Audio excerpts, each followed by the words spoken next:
Hi guys, welcome back to the channel. So, have you ever been in a situation where someone asks you if you are to use that one lens for the rest of your life, what lens would it be? There was a time I asked a friend of mine and he told me a 35mm lens, and he also told me a 70mm lens. And that is because with those two lenses he can get a wide, and with the second lens he can be in position to get those close-up shots that he prefers. Well, for me, that is a different story. If you ask me today which is that one lens that I can use for the rest of my life, looking at the past days where I've used the 18 to 35mm Sigma lens, I can completely say that is the lens that I can say I can use for the rest of my life. First and foremost, I shoot a lot of interviews, and with this lens I'm in position to get those wide shots when I'm shooting interviews, but also when I need to have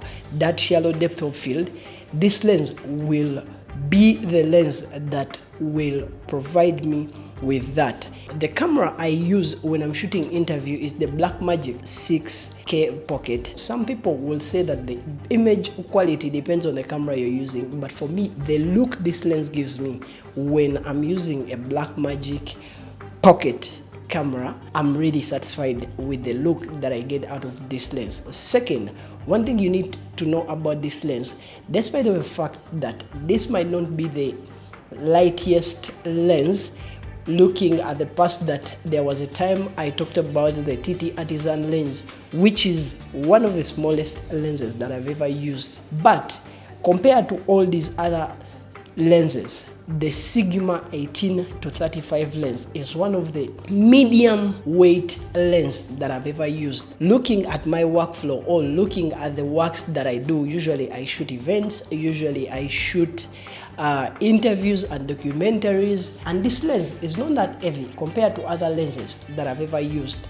when I'm shooting the same type of work. So this lens is light, but the fact that I can get those wide shots, and the reason that's why I prefer wide shots in most of the videos, all if not all the videos that I shoot, is because these wide shots help me to establish the environment where I am. All, not every video you're going to shoot you need to have those tight shots. So this lens helps me to get those wide shots depending on where I'm shooting from, and there is no lens that I've ever used that gives me such an amazing image compared to the 18 to 35 Sigma lens. One thing you need to also know that this lens can be used as a photography lens, and for people who do photography, if you have never tried the Sigma 18 to 35 lens, try and look through your contacts and see who has it,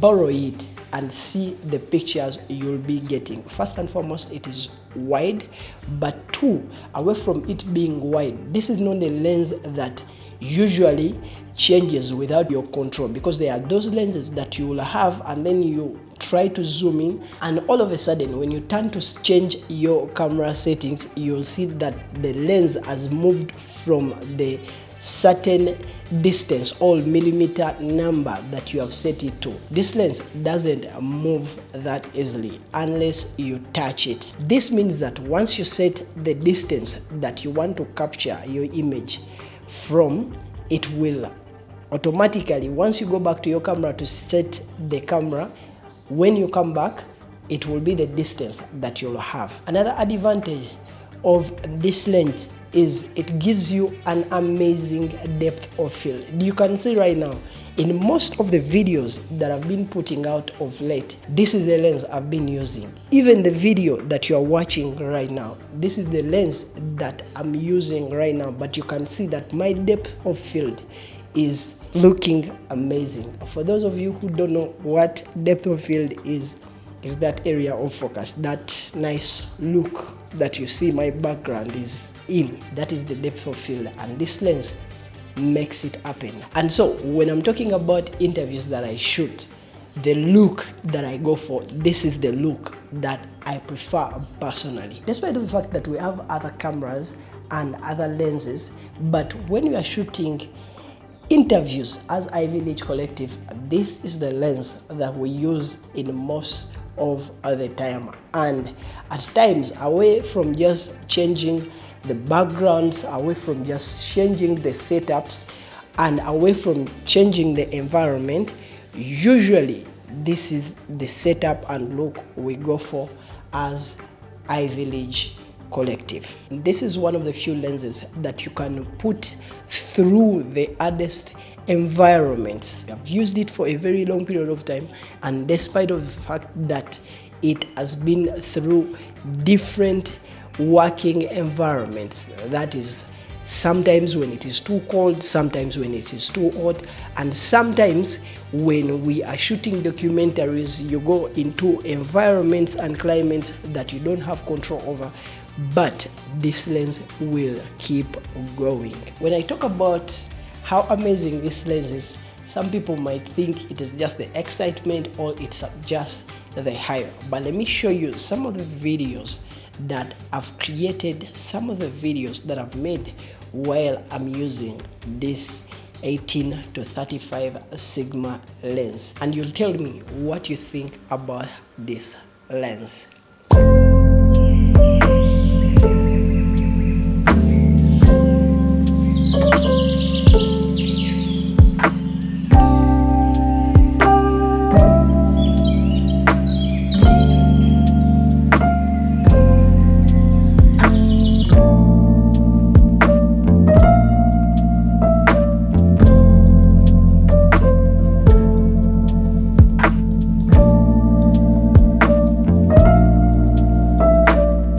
Talked about these amazing features, it also has autofocus. So for people who love autofocus, this lens is one of those lenses that has that feature.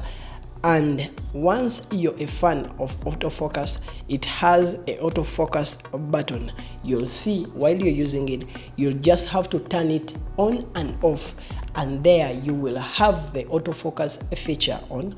If you don't like it, you'll have it off. But me personally, I'm not a fan of autofocus. I love to use manual focus. The only time when I use autofocus is when I'm shooting so fast, or when I'm shooting and I need to capture that one moment so fast.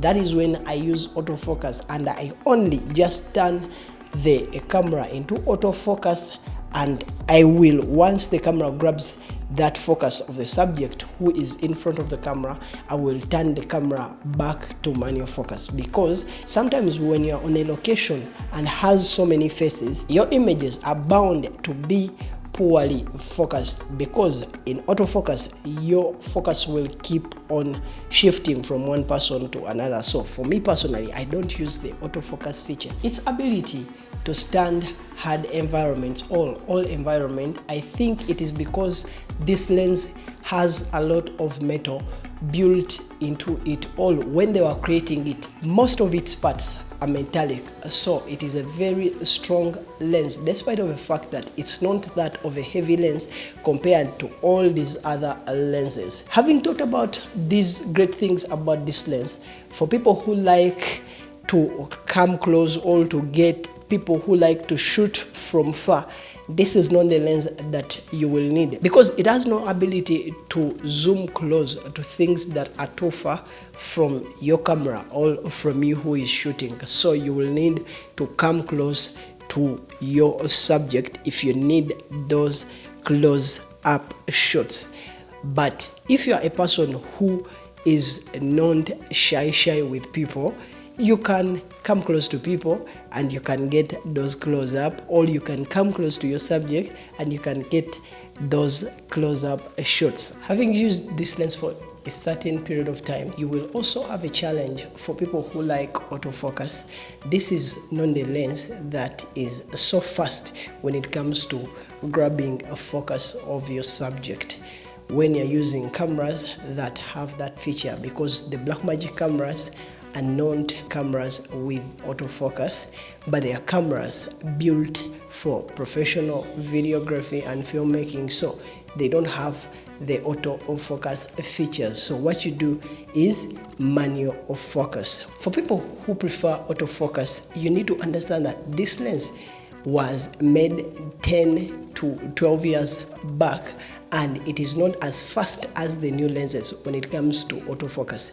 But when you look at also the lenses, some of the lenses that have been made in that time frame, you'll see that this is one of the best lenses when we are talking about autofocus. It's not the best, but it's not too badly off. So if you're to grab this lens, or if you are to use this lens, or if you're to try out this lens, just know it's not that bad, but it's not yet perfect compared to the lenses that are coming out right now. There has been scenarios where we decide to use this lens as a photography lens, but you'll see that on small cameras, or smaller cameras, compared to the Blackmagic 6K pocket camera, this lens becomes heavy. So for people who have small cameras, just understand that this lens is going to be a bit heavy for you, but it is not as heavy as the 70 to 200 mm zoom lens. This lens is a bit light compared to those, but when you're using it on a small camera, like I told you, it has a lot of metals in it, and that explains why it is very strong, and it is one of the best lenses that have ever been made till date. So when you're using it on smaller cameras, just know it is going to be a bit heavy, but when you're using it on bigger cameras, that will not be a problem at all. Another challenge that you might face, more so for people who use Sony cameras, you will need an adapter, because this camera fits on the adapter of the 6K Blackmagic pocket camera, but also it fits on some of the Canon cameras, and that explains why the 6K pocket camera is compatible with most of the Canon lenses. So for people who use Sony, for people who use Fuji, you people, you will need an adapter if you are getting this lens, because it might not fit on your camera. Lastly, for people who prefer image stabilization, this lens doesn't have the image stabilization button, so meaning it is not the lens that will support your camera with image stabilization. But for me, that's not a challenge, since I'm trying to teach myself to be a good DOP, but also I'm trying so much that I perfect the skill of controlling the machine rather than the camera controlling everything for me. Thank you for watching this video. In case this video has been useful to you, don't forget to like and subscribe, but also let me know which lens is that one lens you'll be using. In case you're tasked to use one lens for the rest of your life, what is that one lens that you are to use for the rest of your life? Otherwise, I'll see you in the next video. Peace.